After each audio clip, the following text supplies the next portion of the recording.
Ito mga kabantay, no, gataw po itong area na to. Ito po yung maliit na kahon lang po ito na hinuhulihin din ito, no. Pero konti lang ito, mga isang laksa lang ito eh. So ang nangyayari po dyan pagka po ganyan gumagataw ay nagkukulang po ng oxygen sa ilalim ng tubig, no. Kaya po sila ay gumagataw. At hindi rin po maganda ang tubig pagka ganyan po ang naging style ng isda, ano po mga kabantay. Saka po sa hangin na dumarating, no.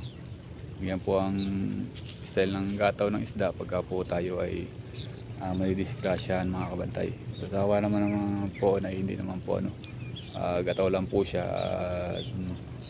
papalabas naman po, no. Ayan. So hindi ko lang po makita doon at hindi tayo makaikot doon, no. Pero maliit lang ang kahon nito mga kabantay. Dalawang kahon nito na maliit lang. Siguro nasa ano lang po ito, nasa 2 hektarya, baka wala pa ho, no.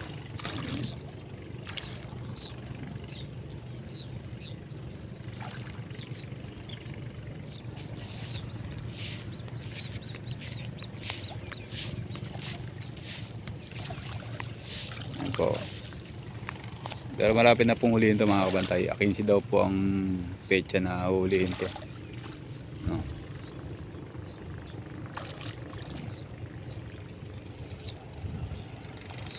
So doon po tayo sa area na yun. Ayun, malayo na yun. Doon tayo. Ayan, doon tayo. Update ko lang po ito mga kabantay, at para po makilala nyo lang po kung paano klase ng gataw ng isda. Pero dito po sa pating mga milisdaan ay alam na po yung ganyang gataw, no, mga kabantay. Kaya po pag ganyan panagaraw mga kabantay ay talagang gatawin ng isda. Lalo nga po kung hindi maganda ang balasa at pangit po ang tubig ng mga kabantay. Ganyan po ang nangyayari sa bangus natin. Gagataw tayo at mamatayan kung sakasakali man, ano. Kaya kailangan po talaga laging balasa ang tubig.